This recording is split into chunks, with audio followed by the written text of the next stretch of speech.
still remember it to this day. $3,500 a month he was paying for consulting, just for me to teach him 1 hour a week what I knew on Instagram. The most amount of money I've ever made in my life at the time. It's like, he's like, oh, how much you charge me? I'm like, $3,500. He's like, okay. And I'm like, that was my first high ticket sale, right? I've talked to you about it, but why is Spanish working so well right now? So why should everyone go learn Spanish? Because I keep hearing about this. No, nobody should learn Spanish. Number one, do not come into my market. That's number one. Like, give me 3 years. let me be a billionaire first. But the reason I think why that is because the market is blue. It's like completely blue. It's like there is no competition. It's like 2016, 2017. For English, that's what Spanish is right now. They have the money, they want the knowledge, they want to learn, they want to do something, and it's working really, really well. So, and then like traffic is just like a lot cheaper. And then for whatever reason, the YouTube algorithm is just easier in Spanish. Josue, when you immigrated to the United States around 2015, talk about how much money you were making as a full-time engineer. Electrical engineer.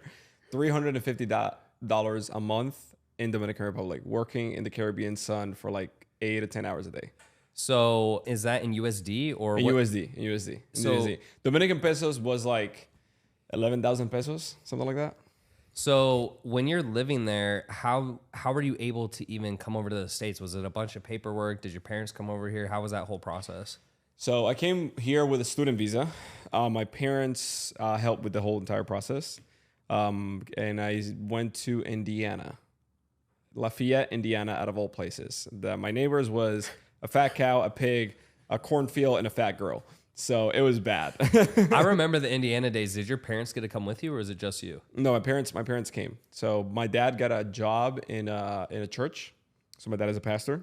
My dad got a job in a church in Indiana. Okay, that's why you're religious too. Yeah. I didn't know your dad was a pastor. No? No, Yeah. I didn't know. So my dad is essentially a pastor, just different religion. Yeah. That makes more sense. So my dad got a job in a church in Indiana called Faith. And he and my mom migrated, and then I came afterwards. So that's how it went.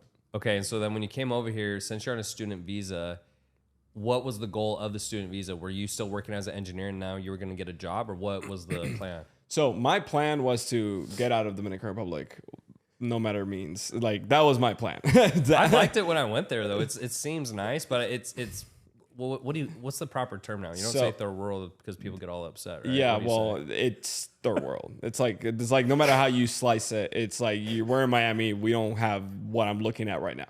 Like, that's the reality. Yeah. So I wanted to get out of the Dominican Republic, not because like, yes, the environment and economy or whatever, but mainly because I wanted to become a professional soccer player. And I knew that I was not going to be able to make it in DR at all. Oh, wow. So that was the main reason. That was the main reason. So 2013, I started social media, this entire journey. It's been 10 years, 11 years now of me being on YouTube and on Instagram, doing videos and doing all this stuff. And I wanted to become a professional soccer player. And that was my goal and my dream and my purpose. I worked my butt off. I broke both of my ankles, my knee, my teeth I've been through hell and back playing soccer, and I kept going. And I moved to United States thinking, okay, I need to get out of here because I'm never going to be able to make it to the pros living in Dominican Republic. I need to go to the United States. And that was the easiest path, was the student visa. So coming to the United States, you're speaking about soccer or football for most people, right? Why not go to Europe where it's stronger? So I just didn't have the means of the stuff necessary. So it was just harder. So okay, and so you took football as far as you could. Injuries probably eventually stopped you, from what it sounds like. I had kind of a similar experience. Not really. So yes and no. Injuries, because I'm like a very, very stubborn person. Well, you know me. Like, I'm very stubborn. So, and what actually stopped me, I did get an injury, which was the stupidest, smallest injury of all the injuries that I've had. And I broke the left toe of the toe of my left foot. That's what I broke. Alone. Running alone. Yeah. It was the stupidest injury ever. I broke it alone. I actually have it on video. It's like the funniest thing. But I broke it, and then that was 2016. At the time, I was growing my social media. I learned Instagram. I was in this Facebook group from Founder where I met you, and I was there. I was like growing Instagram accounts and stuff like that. I grew my following, and then I broke my toe, and I dedicated the time that I was going to be playing to marketing and learning business and learning Instagram algorithm and like all these other stuff. That was 2016. And then when I came back to soccer, what happened was I got this client. It was Tim, September 13th, 2016. Still remember it to this day. $3,500 a month he was paying for consulting just for me to teach him 1 hour a week what I knew on Instagram. The most amount of money I've ever made in my life at the time. But right? you don't tell him that, of course. It's totally Yeah. I was like, it was just chill. He's like, oh, how much you charge me? I'm like, 3,500. He's like, okay. I'm like, that was my first high ticket sale, right? So, and then what happened was I took that money and I'm like, okay, I can either go all in into this thing that is starting to work. People start to like recognize me, etc. Or I can keep doing this soccer thing. And by the time that was 2016, I got the United States 2015. I've been doing it like for a year and a half. And I was playing semi-pro.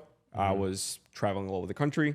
I was not getting paid. I was making no money. The people that I saw that were playing pro, because I played against the pros, had a very shitty life. They all lived together in a little shitty house, right? So in Minnesota, in the middle of nowhere.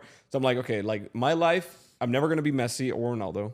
Probably, maybe not, but like the chances are it's not going to happen. So I'm just going to dedicate my time to business instead of soccer. So that's when I made the transition in 2016. Yeah, for me, looking back, I'm glad about all the lessons I learned, but I wished if I had taken that time and put it into business, I can't even imagine how much more money I would have made or how much farther I'd be. So you finally go into business and then you start doing Instagram, right? Talk about how you found your first mentor, how you got started in that. Yeah. So it's actually funny. So I lied to my parents. That's how I found my first mentor. So I was studying in college, right? And my dad has always been of the mindset of like, your education in college is super important and I'm going to pay for it, but you have to get good grades. Right. So what I told him, and he knows this by now, well, I told him, hey, listen, this course is part of the curriculum, right? So it was a fun course. It was a $1,500. So he paid for it. Yeah, it was it was $1,500 or $2,000 for this course that taught people how to do Instagram and whatnot. I lied to them. That's the reality. How much was it? It was like $1,500 to $2,000. That was probably a lot for him. Was that a lot for him at the time? It was a big chunk? Yeah. So I lied to him. Afterwards, I paid him back, right? Tenfold. But that's how I started. That's how I started my journey. I'm like, okay, if he thinks my education is super important, but he's only focused on this college BS that's teaching me nothing, this thing I actually know is going to get me at least moving forward. Right. So this is actually education. This is BS. So this is part of my education. So whatever. So you take that course and then you learn. What was the big thing you learned in there? Was it shout outs? Was it content? Was it a mixture? So it was just a mixture of everything. I think more than anything, it just opened my mind to the possibility. Right. So I don't remember, you were in the course too, right? Yeah. That's where we met. Yeah. But I remember like it was a lot of follow for follow. That was like the main strategy that was taught. It's like follow for follow at the time worked.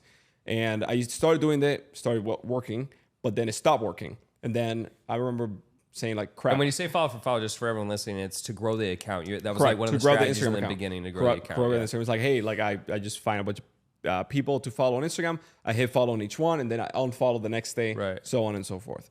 So that was the main strategy. Now, what happened was the software I was using got banned from Instagram and that stopped working. I'm like, crap, I just spent my father's money on this thing. I need to make this thing work, like no matter what. And then were you selling something at that time? No, yet I was selling nothing. So what was the thought process of growing your following without having something to sell? Again, going back to the soccer. Yeah. Right. Oh, okay. To get a pro contract. So my idea was I'm going to grow my social media as big as possible to hopefully get a sponsor, attention, a contract, and then be able to make it happen. Wow. Funny enough, fast forward in 2016, I think it was like July or August, I was injured. An agency contacts me and says, hey, we're seeing like what you're doing on social. We want to use it as a case study. And we're going to place you in like Minnesota United and like Columbus Crew and like Indianapolis, Indy 11. Are these US based teams as well? Yeah, US based, pro US based teams that they were going to give me the chance to be a part MLS. of. MLS and NCLA, something like that. Like there's two pro leagues. I don't remember the second one. So they were going to give me the chance to be in the tryouts and be part of the team, etc. because of my social media. So the plan kind of worked. But then at the time I said no because I was injured and then I started doing the business stuff, etc. So going back to my dad, I stopped working, like the whole strategy with the course stopped working. And then I had to pivot to hashtags. So at the time I realized that whenever I use a hashtag, I just get a spike in traffic for no reason. I'm like, okay, I'm just going to research which hashtags to use. And I just like figure it out the right balance. And then I just started doing that and like just accounts just took off. And then engagement groups, power likes, and like all these other stuff. And then shout outs started happening. And it was just like snowball little by little. And then I took that strategy into the digital marketing world. And I think I was the first one. I want to say I was the first one in like the ClickFunnels internet marketing space that did this entire thing. And that's how things took off. So I don't know how much you can share. So if you can't answer this, you can't. But what I noticed is that I got into shout outs. And for everyone listening, a shout out is where you're just paying an account to post you and tag you. And hopefully you get some of those followers. Correct. You can sell them stuff. So to me, when I started figuring out power likes and all these other things, it seemed like it was this underground group of people who knew all these pages. And essentially, would you consider yourself the middleman who had the contacts and people would pay you, and then you'd keep a fee and then put the rest towards the pages, right? Correct. So how did that all come about? Do you even know? How did that all start? My mistake. So what happened was this Tim guy pays me in September 13th, 2016. And then I go to Vegas and I meet Jason Stone, Millionaire Mentor. I was like super excited. And I get like all these other clients. And then they say, hey, listen, like I want to grow my account. I'm like, okay, I can do it for you. And I had the strategy nailed down already because at the time I had an account with like 300,000 followers, another account with like 2 million followers, and like several like theme pages. That you'd grown through those strategies. Correct, exactly. And then what ended up happening then is obviously I have all these connections in Telegram, and it was Kick at the time as well. Yeah, and then there was a software called, I don't want to say Instagrass, maybe Instagrass, I don't know. I think that was it, Instagrass. I think I remember that. Yeah. So there was like all these like little hidden loopholes that you had to go through in order to like do this Instagram stuff. And I just had the connections to everybody, or most people, right? And then I would just go to somebody like you. It's like, hey, listen, like I can grow your account completely for free. More than happy to help you, yada, yada, yada, right? And then what ended up happening is I grew it organically because I was very good at that. And then there came a point that you had to spend money on shout outs, right? And then I'm like, hey, listen, like if you want to grow more, this is going to be, this is what the strategy looks like. I was like very transparent with the client. So was there a time where you could get shout outs for free? So yeah. People would just post you for free. Why? No, I was getting shout outs for free. Oh God, okay. Because my leverage with other pages, I was like, hey, listen, post this person, and I'm gonna post you my account, and that's what I did, because I had leverage. And then eventually they said, hey, I want money. Yeah, but eventually you burn that account, you need more pages, and so on and so forth, and eventually you need money. Okay. But yeah, so I was just leveraging my own traffic and influence on different pages that I had, to get free shout outs on different pages. Wow. So that's what I was doing. And then, I was the middleman between the people who provided the shout outs, a lot of them, and then the actual client. Okay. Because I was in the ClickFunnels little internet marketing world. Okay. And in that world, I learned obviously sales, I learned marketing, I learned copywriting, direct response, webinars, all these other things. And I just combined everything into one like system, if you will. And then just things took off in 2018. Okay. So, wow. And so you start essentially selling this as a service, where it's basically a done for you service. The question I have is, I've done a ton of shout outs, hundreds of thousands, if not millions, probably millions of dollars on shout outs over the years. And what I noticed, at least two things I noticed, is one, they worked a lot better back in the day. So when I say back in the day, 2017, 18, 19, 20, pretty much, I'd say up till about 2 years ago. And then two, at least to me, it seemed no matter who I used for shout outs, whether it was a middleman or someone else, or I tried it on my own, that it almost seemed I would always make a ton of money, because if let's say I spent 25 grand and I got 13,000 followers and I sell a few of them, I make my return. Yeah.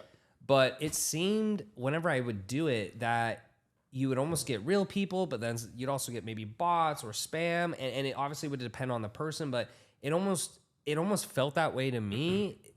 Do you find that accurate, or what was your experience with that? So funny enough, by the way, the person that actually ran, because I know them all, like the person who ran your shout outs was actually one of my students in the course that I had on Instagram.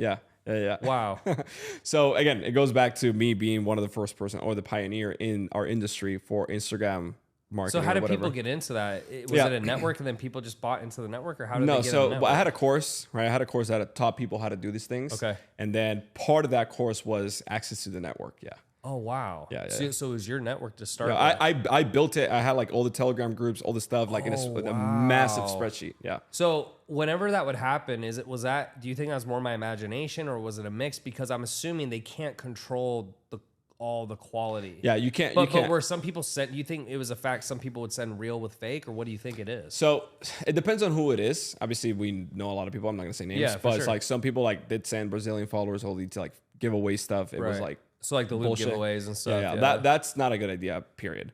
But on the shout out side, some people will mix it with fake stuff. What I've seen is that it all comes down to the creative itself.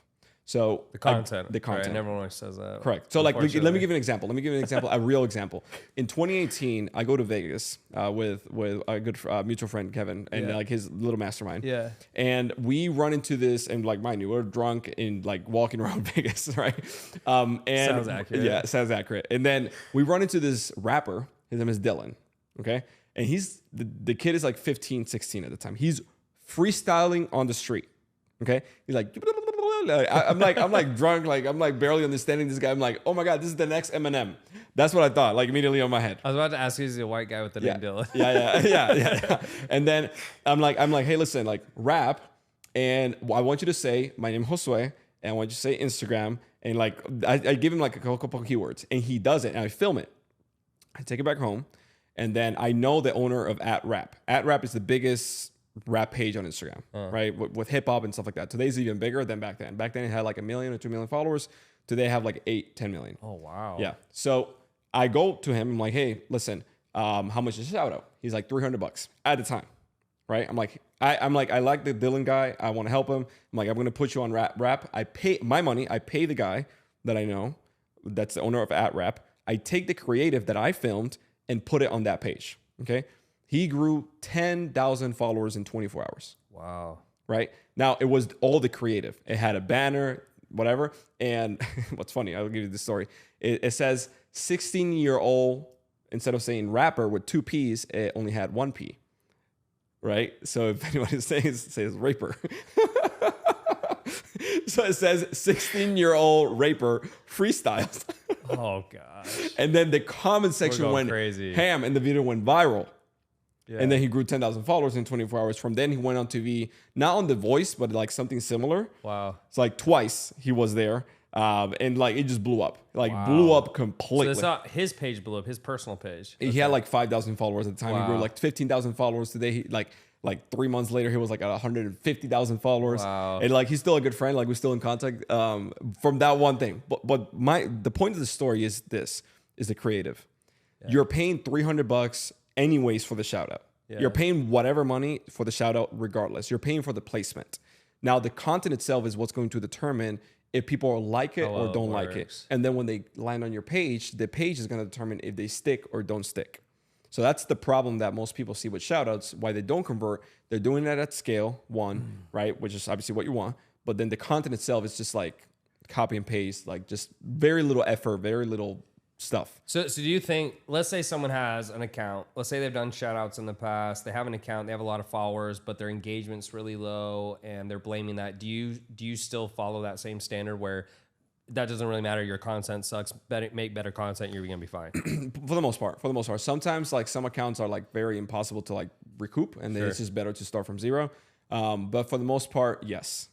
Even today, I think that we have tools that make it a little bit easier to grow, like boosting post. You can, if you have 100 followers and you want to grow your account and do it in a profitable way, spend $10 a day on ads. Right. It's like boost a post, spend $10 a day. Yeah. I mean, right now we actually have a post, because we do this with a lot of our, beginner clients, and they have we have a post right now. We're getting $1.75 a follow, which is crazy. Because if I'm getting, that's less than $2 a lead to me, and then they get in my retargeting my ads, that's super beneficial. So we're actually running that right now. Okay, so this is what you essentially did. The company you started, I believe, is Online CEOs, right? I actually got mad about that because when I was going to start my company, that is actually what I liked, because it was so specific, and I said, shoot, if I can't use Online CEOs, then I did Elite CEOs. I know, I remember. I think I said that to you. I was like, man, I wish I had your name. So I started actually with digital CEOs. And you switched it. And then somebody had the trademark on that thing. So we were using it, and then I switched to Online CEOs. Yeah, Online CEOs, I thought it was super brilliant. So you did that for how many years? So I did that until that company was actually last year.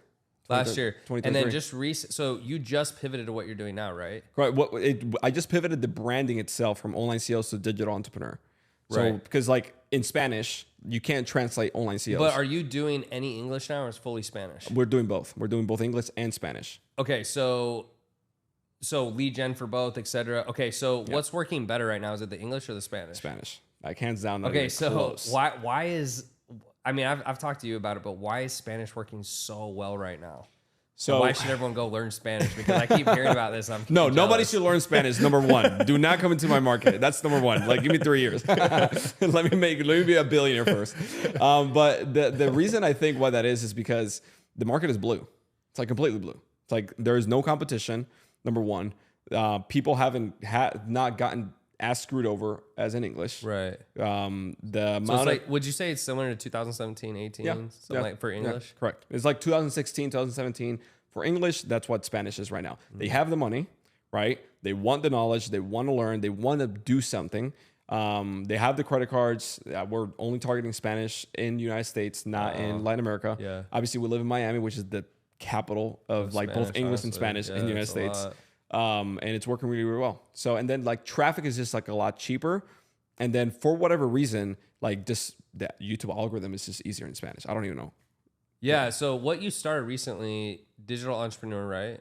And then in Spanish, I forget how you say Emprendedor digital. Perfect. And then the way you're driving traffic to your offers now is strictly, it's the YouTube podcast, right? Yep. And then are you doing Spotify, Apple, and things like that? Well, what we are actually, I don't even know the data there. I need to know the data, but I don't even know the data. Wow. It's literally YouTube. That's it. But why don't you know the data? Can you not look it up? Or? Yeah. I haven't actually looked it up. My team is just like takes it, posts it, and my focus is 100% on YouTube. Okay. So if someone comes into your program now, you said you stopped online CEOs and now it's digital entrepreneur. Is it the same type of content or did you change the content of what you're teaching? It's for the most part the same type of content, but it's mainly focused around the CRM that we also built, or my business partner built. Okay. I should say, which is called Drizio. I've never seen a CRM like that. Most CRMs have like columns. Right. It's not like that. So the sales process is different as well. Most sales scripts, and there's like outlines and like you mix and match. Here's like, no, it's like literally word for word scripts. So the dynamic changed a little bit. The concept itself has not. So we're doing the same thing, but in a better way.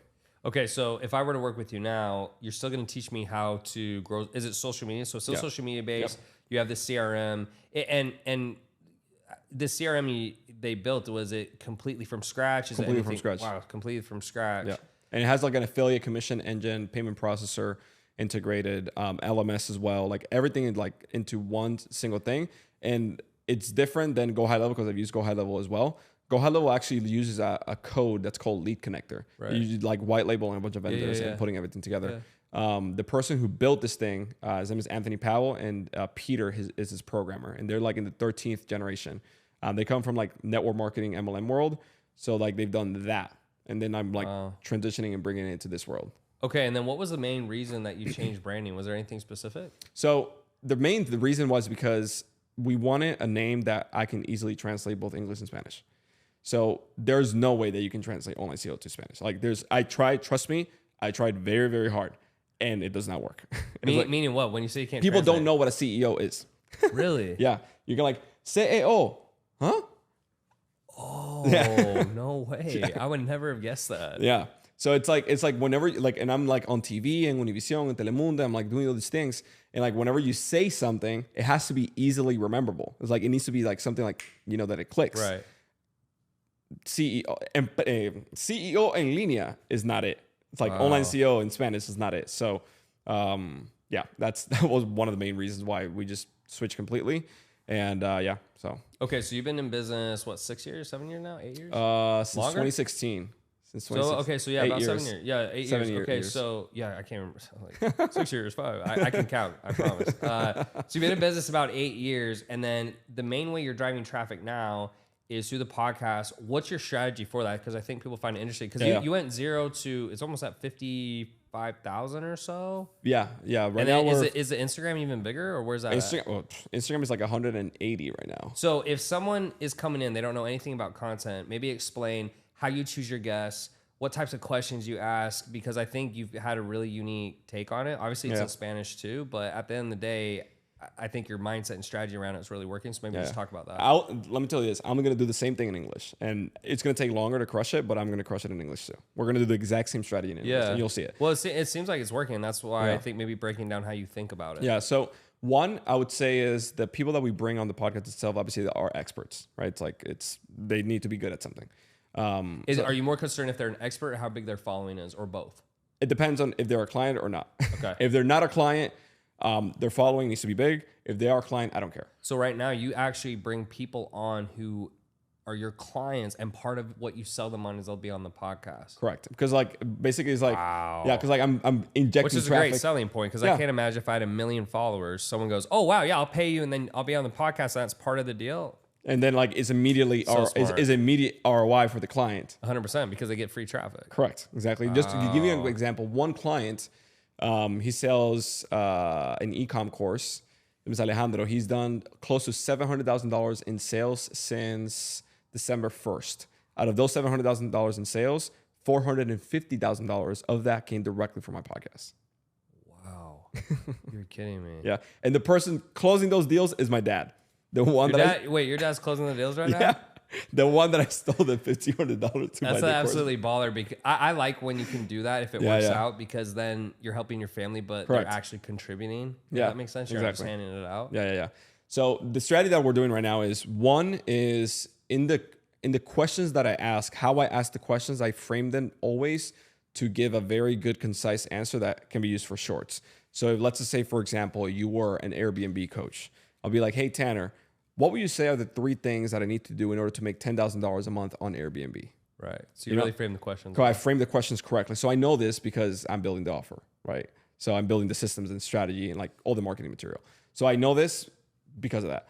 And the entire podcast, I'm like trying to extract your story from you and then frame questions around it that make it very enticing to keep going. And the day I learned that I was very good at this was when I interviewed this guy from the Dominican Republic that literally nobody knows, has no social media, nothing, zero, zip. But he runs a $200 million real estate company in Dominican Republic. Wow. Nobody knows him. And I interviewed him in the first, like, it's been a month. It has like 40,000 views. The average watch time is like 30 minutes. And he's gotten like tons of clients coming his way. Obviously, I'm getting commissions from it. Right. So, and that's the day I'm like, damn, I'm good at. The president of the Dominican Republic saw the video. And he's like, this guy's good at interview. Wow. Yeah. So I'm like, okay, I'm pretty good at this. So it just came down to being good at asking questions, because the answers that you get in life, in the podcast in general, are determined by the questions you ask. If you have good questions, you get a good answer. If you got shitty questions, you get a shitty answer. What do you consider a good question, though? Is it just helping promote their service, or what do you consider a good question? A good question is how you frame it. So give me an example. Give me a client. Give me an offer. Okay, let's just say SMMA. So they sell. The guy yesterday, they help a lash artist get more clients. Okay, lash is like eyelashes. Yeah, like in their salon. So like a salon owner. Okay, so I would say, Tanner, what do you say are the 3 biggest mistakes that lash owners make in order to scale their business? They don't do this, they don't do that. Yeah, so like that's one question. Like, so like, what made you feel on your story when you lost everything? How do you build your lash business back up to $1 million when you lost everything? Okay. Right, so I just tie everything to their either strategies or something to their story, so they get to know them, and then they're also getting a lot of value. Exactly. So, and then the podcast is like an hour, something an hour and a half. Right. People are sticking to the entire thing. I have people like watching the podcast twice, like a movie. Yeah, because the average rate on YouTube, I think, if they watch 30% of your videos, the average. Yeah, I think. If you get 100 people on average, they'll watch 30% of the video. Correct. Well, like right now, like people are watching like an hour. So now that's like one side. Like the other side is like, obviously when you start a podcast, you need traffic. You need like injection of traffic initially. So what I did well was I interviewed a couple of people that were like big influencers, like Yados, for example. He has stupid traffic. I started the podcast, and mind you, this is my mistake. Like I didn't plan on this being a thing. Really? Yeah. It was last year in like August, July. And I started the podcast by mistake. I like went to Jalo, hey, listen, like I'm doing this, this, and this. I already have a successful business. I think you should be on the podcast. I would love to hear your story.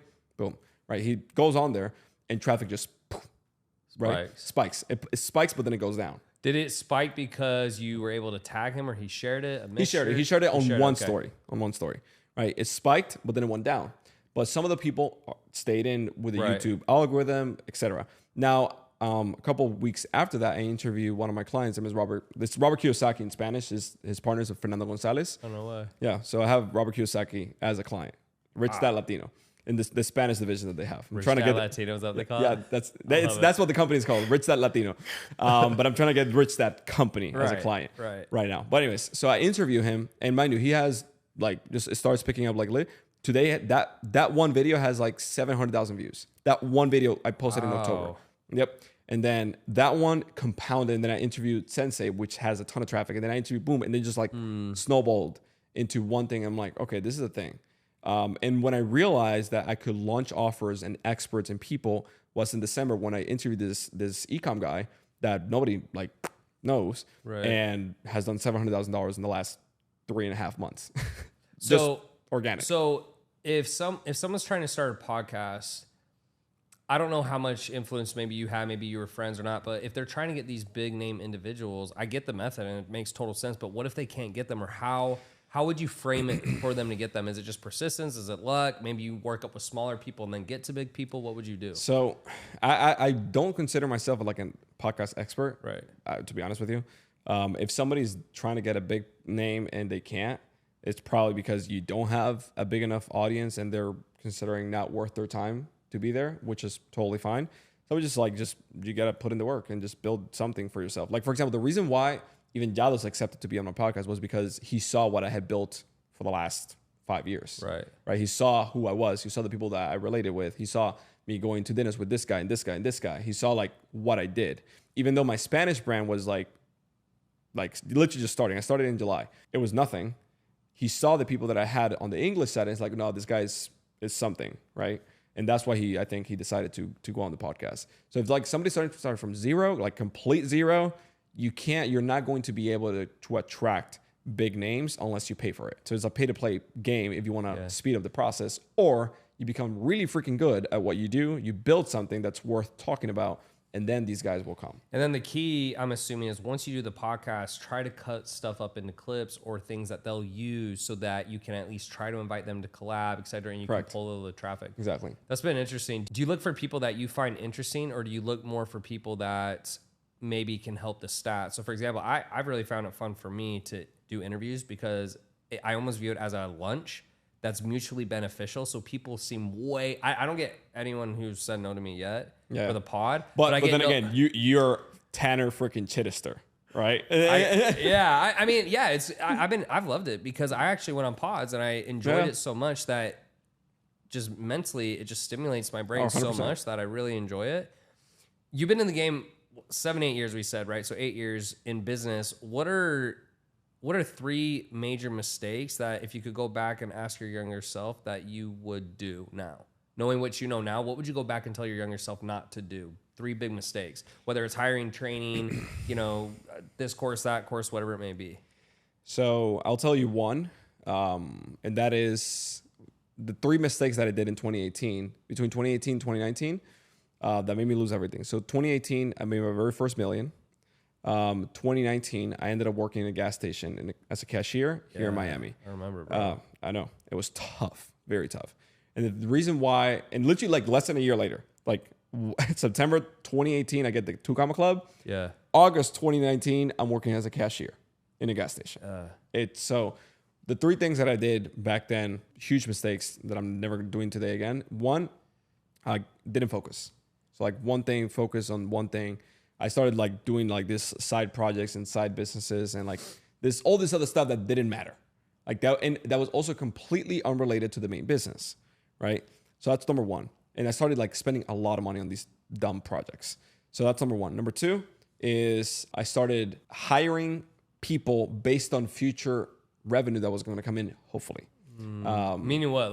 So like, for example, like we got, and this is like the other mistake too, is like I got scammed with a $1.2 million contract. Right? The guy signed it and never paid. But I hired all these people, had a freaking lease. So almost as if, oh, hey, so we're going to do this deal and I'll pay you in the future, et cetera, but you didn't get anything down. Oh my gosh. Yeah. Bro. So that, yep. And I saw that on a movie. What's the movie called with the 3 dads? And they sell the shower kit. What's it called? Anyway, what are you talking about? I don't know. There's a movie where it's called The Shower Buddy or something, and they get a deal. And the reason the guy does is he wants to steal their business, so they default on the loan and he takes their entire business because they can't pay for anything. That's basically what happened. And that's what happened. Yeah, that's basically what happened.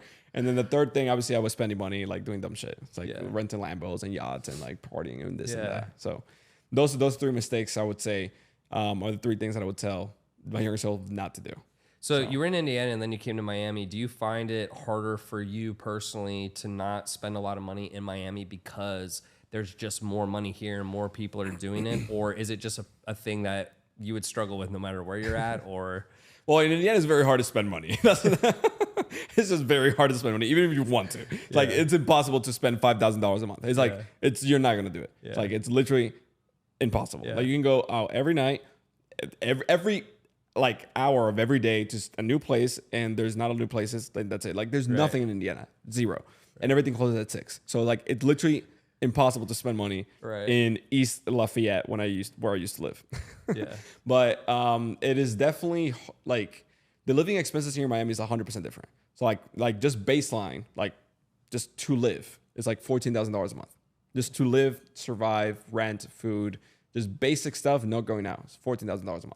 That's a heck of a lot for, I mean, a ton of people, right? But that's like baseline where I live right now. And then obviously like you go out and you do this and that and like whatever, then obviously things go up. Yeah, I'd say for me, I don't tally it, but I want to say at least between rent and other things, it's got to be close to $250,000 a year. It has to, if not more. And I don't even think I'm a super lavish spender. It's just when people hear that number, I go, yeah, about half of that's my rent or more, minimum. And that's a pretty nice place, but it's not overly lavish. If you get an overly lavish place, when I lived at 1,000 a few years ago, I'm closer to $500,000 a year living expenses. I remember. Like, yeah, like out of the 14, half of that is rent. Yeah, because if I took what I pay here, went anywhere else in the country, it's you're getting what would cost here 15 to 20 grand or more. Depending. Okay, so there's 3 mistakes you made. Do you have a big team? Do you have a small team? How lean is your team? Right now, the team we have 12 people. So I don't want to expand. Like, that's not counting sales reps. So 12 people on salary, and that's it. So that's all I have. Yeah, I find that interesting because I've had a super lean team and I've had a big team. And the pros of a small team is you make a lot more profit, but you have to really be involved in the business. Where I'm at right now is very weird, where I'm actually making less profit because I have so many employees, so many C-suite specifically. So if I cut 3 C-suite, I mean, I'd be saving $7,500 a month just from that because of how much they require and pay. But then the downside is I don't have that extra time to do something different. So, you know, you've been in business 8 years. Do you prefer the small lean team where you have, you know, you're a little more involved, but you make more profit? Or would you rather have a bigger team at some point? Yeah, I mean, I don't know. I don't know about the bigger team. I tried it in 2019 and did it go well? So, I don't think I'll ever not be involved simply because I enjoyed, you know, the what I'm doing. There's ways to automate a lot of things right now today as well. So I don't know, like it depends. It depends on like what the delivery is, what the product is, what are the people doing. But also what I find is you can find really, really great talent outside of the United States, like super good talent. I don't think, I'm not gonna say never, but I don't think I'll ever hire in the same way inside the United States. Like right now, for example, the person that runs my operations is in the Philippines. I pay them $2,000 a month. That same position, and they do an amazing job. That same position will cost me like 15 grand a month in here in the United States. Yeah, 100%. Like, but that person in the Philippines, they speak English, right? It's perfectly English and Spanish. Oh, they speak Spanish and English. Yep. And what do they mostly do for you as the operator? Everything, like literally everything. Like they handle clients, like they do some of this tech stuff. They organize, they create SOWs, SOPs. Like they literally all operations. Do you think at scale that would turn to a problem? So right now you say your team's 13. If let's say hypothetically you had 50 people, do you think they could still handle it at that level? I don't know. That's a great question that I don't know the answer to. Because I think about that all the time because I pay such a large amount, but sometimes I wonder, depending, you know, maybe it's a little easier offer, or maybe if the team isn't as big or whatever. It definitely depends on the offer too. Like it definitely depends 100% on the offer. Like I'm trying to stay away from the B2B, like done for you B2B, super high end clients where we build out absolutely everything, right? Because that creates a whole lot of complexity. Well, and the expectations are super high. Yeah. The benefit that I have though is because I have the podcast. Like it's like for me, it's like immediate, right? The ROI that they get. But I'm also very involved on those, and I'm charging like a lot right now. Wow. I had the last client that I had, and this is funny. He met me through the podcast. He saw the podcast. He's like, okay, I want a competitor. right? I had a competitor on the podcast, and then the other competitor saw the competitor on the podcast. Like they're like, I want that, right? And he asked me, okay, like what are you doing with them? And I'm like, hey, listen, like I just explained it, and he was like, all right, I want that. I'm like, okay, it's gonna be 50 G's. He said he took his checkbook. He's like, here. I'm like, wow. I'm like, okay, interesting. Now the price is 60 next time around, because like it's so valuable when you have an audience that you can push traffic to. You have a platform that you like a media company, and then on the flip side, you have the sales process, the sales systems, and you know what so works. It's almost a little consulting with correct traffic, and obviously almost everyone, no matter where they're at in business, if they're having an issue, they're almost always talking about sales, correct, traffic, leads, exactly. all those types of things. What's your plan for the next couple of years? Obviously, things can change, but if we were to future pacing, you're 2-3 years in ahead, what are your goals? What are your aspirations? Just keep pushing this business, start a new company? So my goal right now is just to keep building digital entrepreneur, both English and Spanish. I definitely want to crack the English side like hard. Yeah. Right now it's nowhere near where I think it can be, but Spanish is like just blowing up. So my goal is build Spanish, take over Miami. You're going to see like all the billboards and buses and everything. Papi Pena. Yeah. Papi Pena. So that's the goal. Like take over Miami completely on the Spanish and English side, build that business up. And then the software company that we have that has the merchant processing and stuff like that, get people using it. And yeah, those are the two main goals. Obviously like that includes growing the podcast, growing the brand, growing the personal brand, and taking everything to like a whole another level. Yeah. So. And then, in terms of the podcasting you're doing, how many podcasts are you doing a week? And talk a little bit about the work, because I think sometimes people talk about doing podcasts and content, and even me, sometimes I forget because of how hard I work in business. I go, oh man, I have to work that hard at the content. And so how many hours per week, how many podcasts are you having? How many people are you having to reach out to? So right now we're doing one podcast a week. Every Monday we publish one. That's it. Might increase it to two a week. And then we do one podcast on Monday, and then on Thursday I publish a video of myself, right? Just talking to the camera on YouTube. And those are the things that we're doing right now. 2 videos a week. I want to increase that to 3. Eventually, if we can do it successfully every day, it's game over. But when you say you post a video of you talking, what do you mean? Like a clip? Like an actual long form 10-minute video, me talking straight to the camera, talking about something, right? Like sales or my own offer or whatever. Oh, so one podcast a week, one normal video. If that makes sense. Exactly. Okay, got it. Exactly. And then like what happens, like the podcast fuels everything else. Yeah, of course, because you're getting the traffic. And I think for everyone listening, something they can take away, and I say this all the time, is you can either get free traffic or pay for it. I would say most people, it's actually easier to learn paid traffic than to do what you're doing, because there's a lot of people, they're just not good on camera. No, and they don't want to put time into the content. And wouldn't you agree that it usually takes longer? I think what's happening with you, most people will see this, and I want you guys to understand this is not normal, what he is experiencing. It's not impossible, but it's harder. I would almost consider you're really good at the content creation, and you enjoy that, right? Yeah. So let me give you a little bit of context too. I've been doing this thing for 11 years. Like I've been in front of the camera talking for 11 years. That's a very long time. Yeah, of course. That's number one. Number two, we launched the offer in Spanish October 20th. We scaled it to $10,000 a day in a month and a half. No ads. Oh, just YouTube ad revenue? No. $10,000 a day on a $3,000 course in Spanish. Oh, wow. So we scaled it like super quick. That is really good.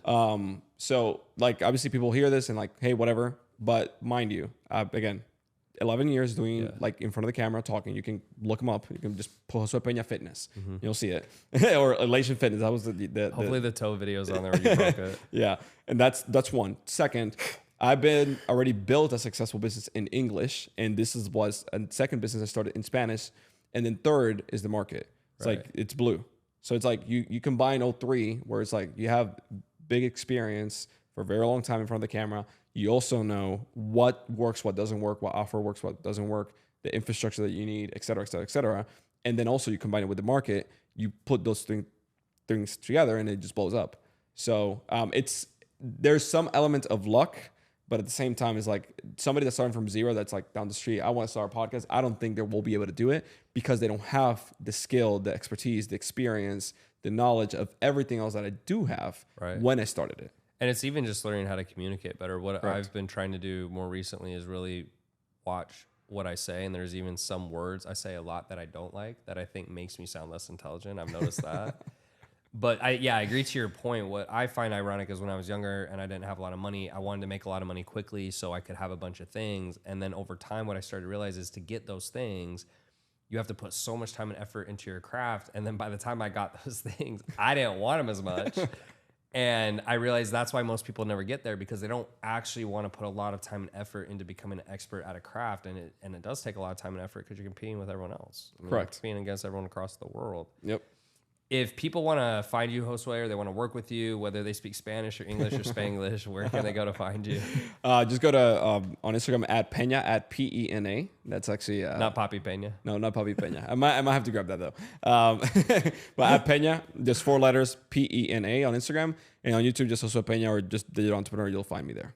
In the English side, you'll see the Spanish too. So, yeah, it'll pop up. Well, dude, dope. I'm super glad you came. Super excited to see what you can do. I'm glad things are popping off, and I'm trying to learn Espanol as fast as I can. For sure, bro. Like when you learn Spanish, we'll have you on the podcast. Hey, listen, like we had like one guy that spoke like 40% Spanish, like Dr. D. No way. We had him on the podcast. Like, wow. Yeah. And dude, that video had like 18,000 views. Just like shitty Spanish. Crazy. Yeah. Well, dude, thanks for coming on the pod, and I'll see you next time, man. For sure. Appreciate it. Cool.